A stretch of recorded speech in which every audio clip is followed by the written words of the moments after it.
राजकीय महाविद्यालय कामा के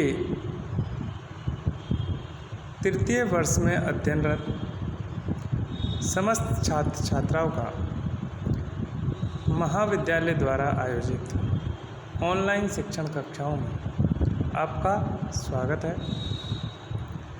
मैं धीरज कुमार गुप्ता, सहायक आचार्य हिंदी, आज से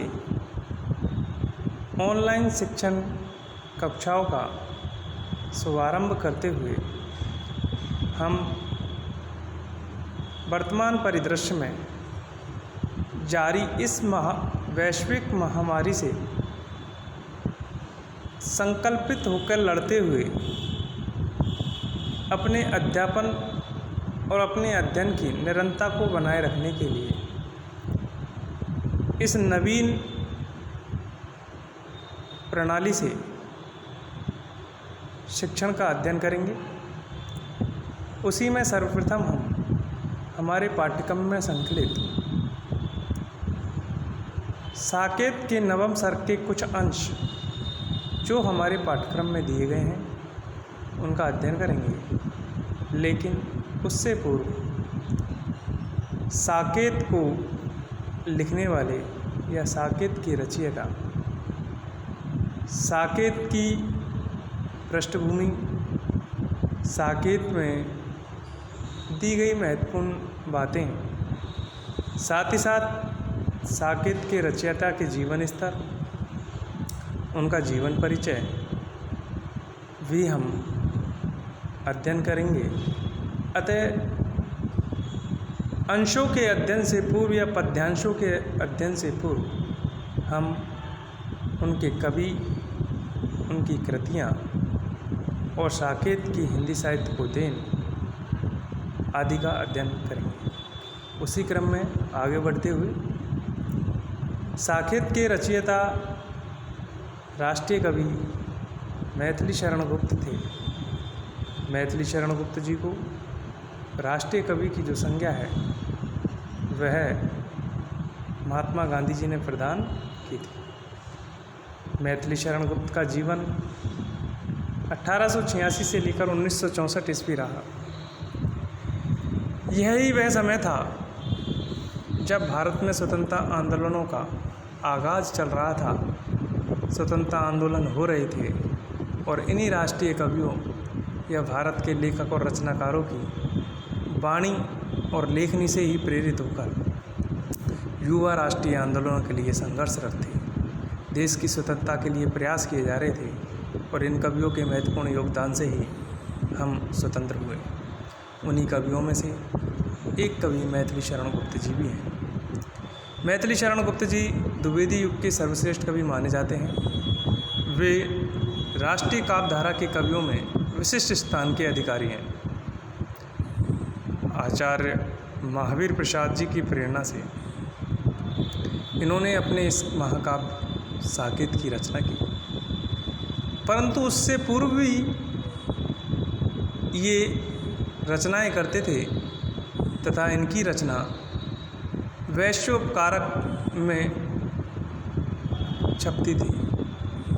परंतु उस समय तत्कालीन सरस्वती पत्रिका एक महत्वपूर्ण पत्रिका मानी जाती थी, जिसमें लेख प्रकाशित करवाने के लिए सभी लेखक और कवि लालायित और उत्साहित रहते थे। ऐसी ही आकांक्षा मैथिली शरण गुप्त जी की भी थी।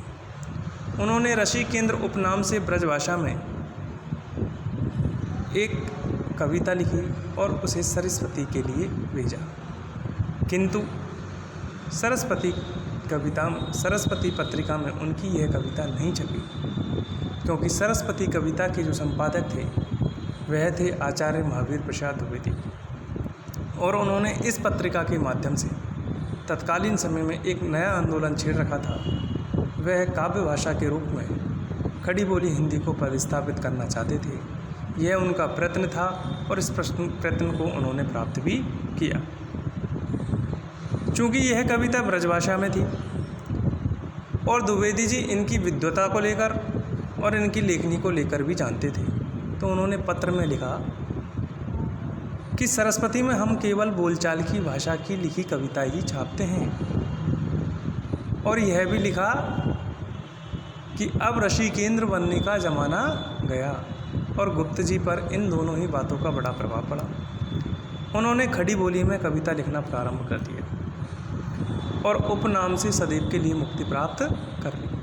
तत्पश्चात उन्होंने हेमंत नामक कविता सरस्वती के लिए खड़ी बोली में लिखकर भेजी, जो अनगढ़ एवं अस्त व्यस्त थी। किंतु द्विवेदी जी ने उसका संशोधन करके सरस्वती में वह कविता छाप दी। यद्यपि कविता में इतना अधिक संशोधन व परिवर्तन किया गया कि वह एक नई रचना ही बन गई, लेकिन उसके नीचे जो नाम था वह था मैथिली शरण गुप्त। निश्चय ही आचार्य द्विवेदी मैथिली शरण गुप्त के गुरु व प्रेरक थे और इस घटना से मैथिली शरण गुप्त ने उनको अपना गुरु मान लिया। इसलिए उन्होंने अपने महाकाव्य साकेत में उनकी प्रेरणा को स्वीकार करते हुए श्लिष्ट शब्दों में यह स्वीकार किया, करते तुलसीदास भी कैसे मानस नाद, महावीर का यदि उन्हें मिलता नहीं प्रसाद। उपरोक्त पद्यांश के माध्यम से तुलसीदास जी ने उपरोक्त पद्यांश के माध्यम से मैथिली शरण गुप्त जी ने जहाँ एक तरफ अपने गुरु को नमन किया, वहीं उस गुरु की संज्ञा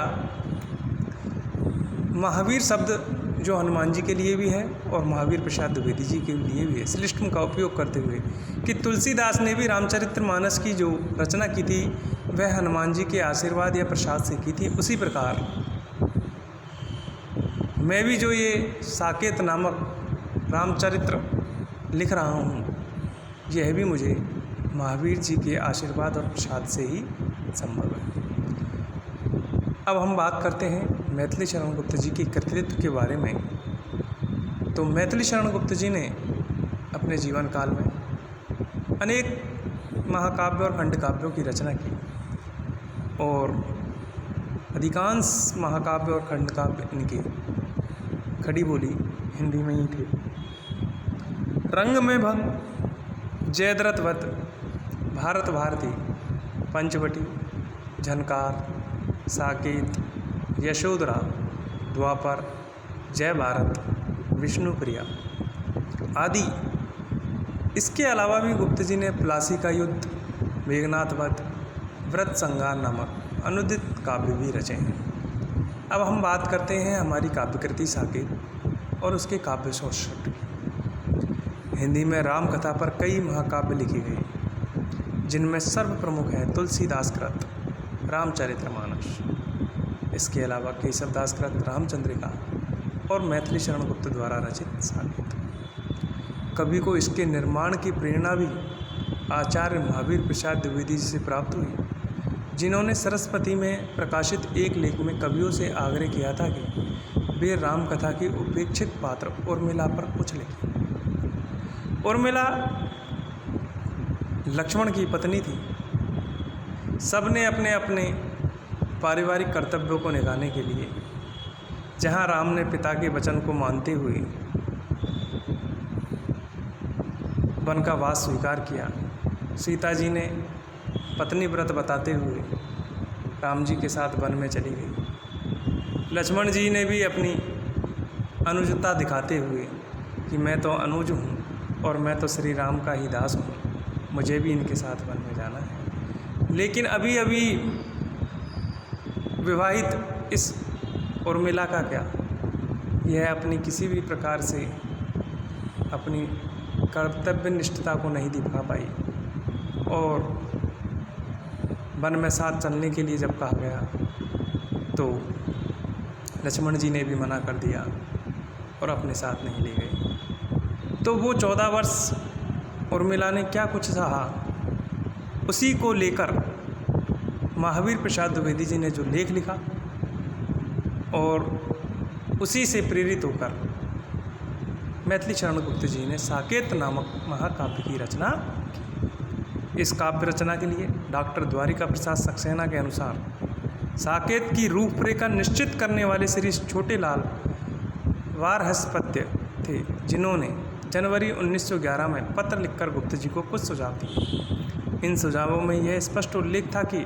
उर्मिला का विरह निरूपण करना है तथा कुछ नई घटना प्रसंग भी उसमें जोड़ने हैं। साकेत को लिखने में कवि को 15 वर्ष लगे, क्योंकि इसका प्रारंभ 1916 से हुआ, जबकि यह 1932 में प्रकाशित हो सका।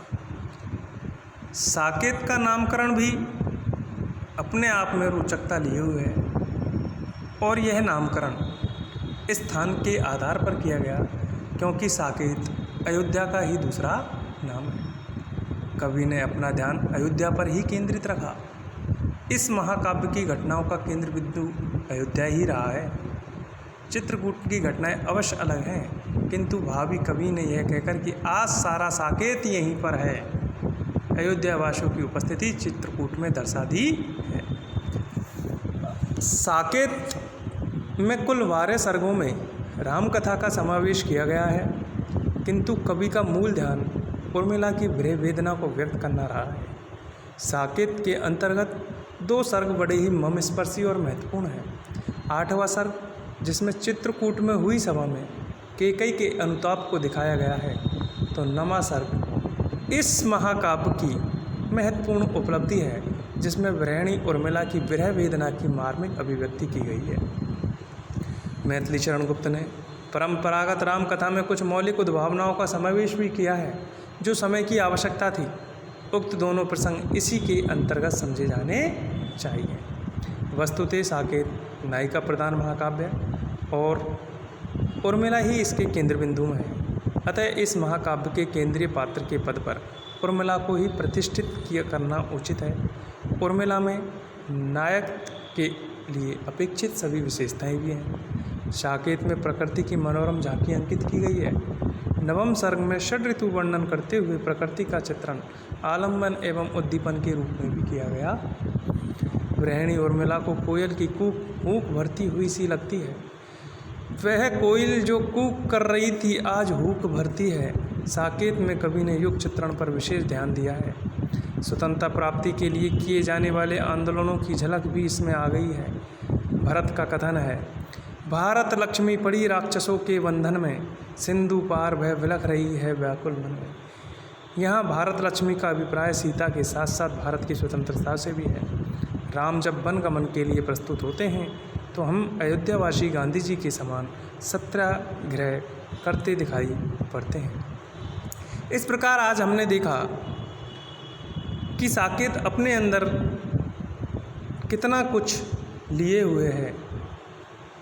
कवियों की कल्पना शक्ति से जहाँ एक तरफ रामचरित्र का मूल कथा लेते हुए उसका अध्ययन कराया जा रहा है, वहीं भारत की स्वतंत्रता के लिए भी संघर्ष दिखाया जा रहा है। इसी क्रम में आज के लिए इतना ही काफ़ी। कल हम पुनः इससे आगे का अध्ययन करेंगे। आप सभी को नमस्कार।